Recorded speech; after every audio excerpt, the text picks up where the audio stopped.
So hi everyone, welcome back to the channel. This is Ayushi Pandey, your chemistry educator on this channel. आज हम continue करेंगे with ethers. Last lecture में हमने देख लिया था preparation of ethers and it's physical properties. आज हम फाइनल चैप्टर का द एंड कर देंगे. हम देखने वाले हैं क्या भाई, फटाफट से बता दो.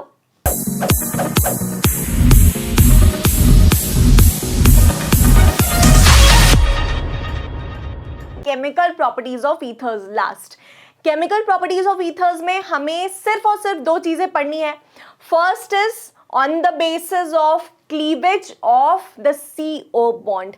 लास्ट लेक्चर में मैंने आपको बताया था ROR, दैट इज ईथर. उसमें जो RO बॉन्ड होता है वो CO बॉन्ड होता है, अगर हम स्पेसिफिकली बोले तो. एंड इसके क्लीवेज की वजह से क्या क्या रिएक्शंस होते हैं, ठीक है. आप याद करो, जब हम अल्कोहल्स पढ़ रहे थे तो उसमें भी हमने दो टाइप के क्लीवेज देखे थे, जिसमें अल्कोहल फर्स्ट केस में as an electrophile and second case में एज अ न्यूक्लियोफाइल बिहेव कर रहा था. यहां पर भी ऐसे ही कुछ होने वाला है, हालांकि उतना ज्यादा डेप्थ में नहीं है, बट हाँ बिल्कुल वही कॉन्सेप्ट है. बॉन्ड क्लीवेज हम देखेंगे एंड करस्पॉन्डिंग रिएक्शन देखेंगे.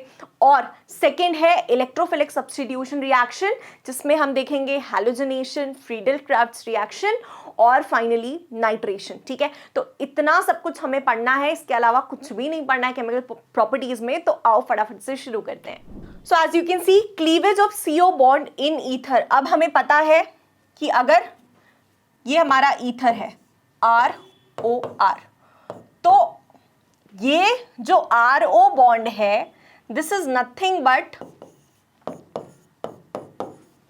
The CO bond. कैसे? अब आप पूछोगे मैम कैसे, तो लास्ट लेक्चर अटेंड नहीं किया है तो ही ये सवाल पूछ रहे हो, तो पहले फटाफट से वो जाकर देख लो. अच्छा, अगर मान लो R ग्रुप हमारा CH3 है, ठीक है, CH3O CH3, तो क्या मैं इसको ऐसे लिख सकती हूँ थोड़ा सा एक्सपैंड करके, ये CH3, ठीक है, O and CH3 again as it is, hydrogen hydrogen hydrogen. तो ये जो CO बॉन्ड है इसके ब्रेकेज की वजह से यहां से टूटेगा या आप वहां से तोड़ लो. जब ब्रेक करेगा तो अगेन एक तरफ पॉजिटिव एक तरफ नेगेटिव, तो जो सामने वाली स्पीशीज है वो आकर के अकॉर्डिंगली जुड़ जाएगी. तो आ जाओ इसमें देखते हैं. सबसे पहला reaction, this is ROR, okay. And इसको मैंने अगर अल्काइल हलाइड से ट्रीट करवाया है तो यू नो कि यहां से कौन सा बॉन्ड टूटेगा, यही वाला टूटेगा. This is negative, this is positive, ठीक है. तो पॉजिटिव के पास क्या आ जाएगा, नेगेटिव आ जाएगा, और नेगेटिव के पास क्या आ जाएगा, पॉजिटिव आ जाएगा. समझ आ रही है बात, पॉजिटिव एंड नेगेटिव. तो हमें क्या मिला, हमें मिला RX, अरे यस और no, RX along with ROH, alcohol and alkyl halide. Easy है, ठीक है.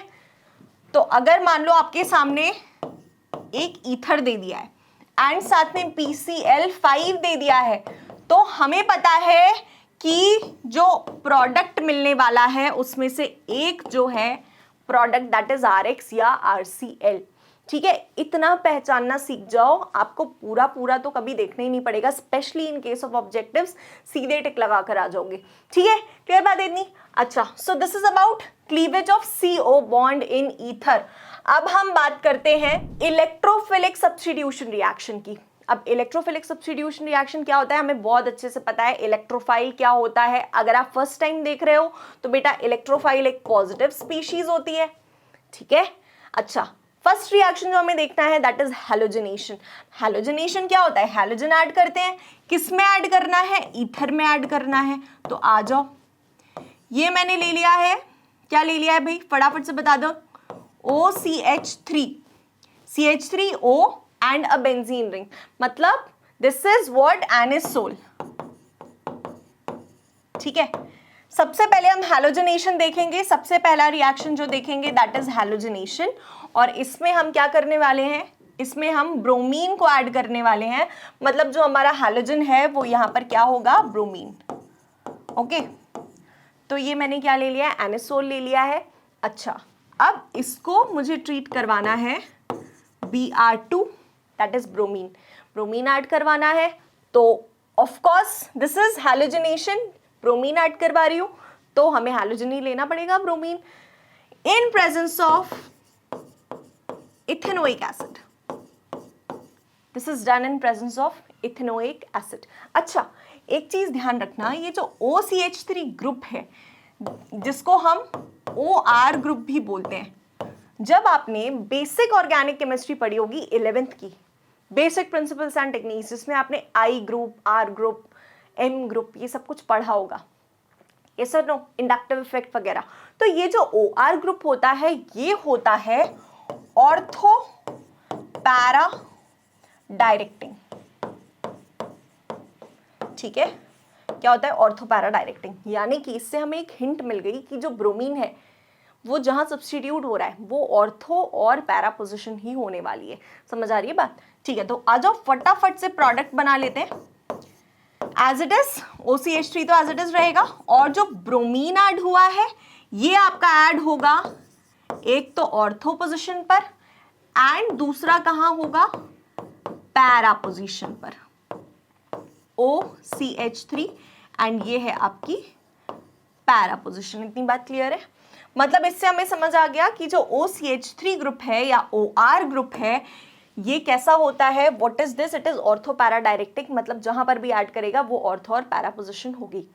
इतनी बात क्लियर? अच्छा, आपने जनरली हैलोजिनेशन में देखा होगा कि FeBr3 यूज होता है, आपके NCERT में ये कुछ इस तरह से गिवन है, Fe3Br। ठीक है, मतलब जो आयरन है वो +3 ऑक्सीडेशन स्टेट में है, बट इस केस में हम FeBr3 यूज नहीं करते हैं, Br2 एंड इथेनोइक एसिड से हमारा काम हो जाता है।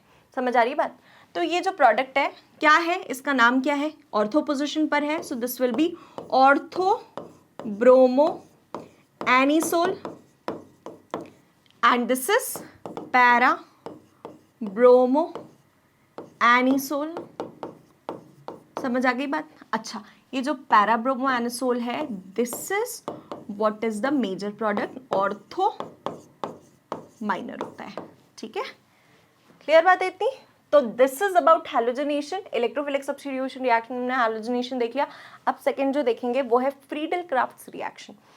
फ्रीडल-क्राफ्ट्स रिएक्शन में as usual we have to study two types of reaction. First is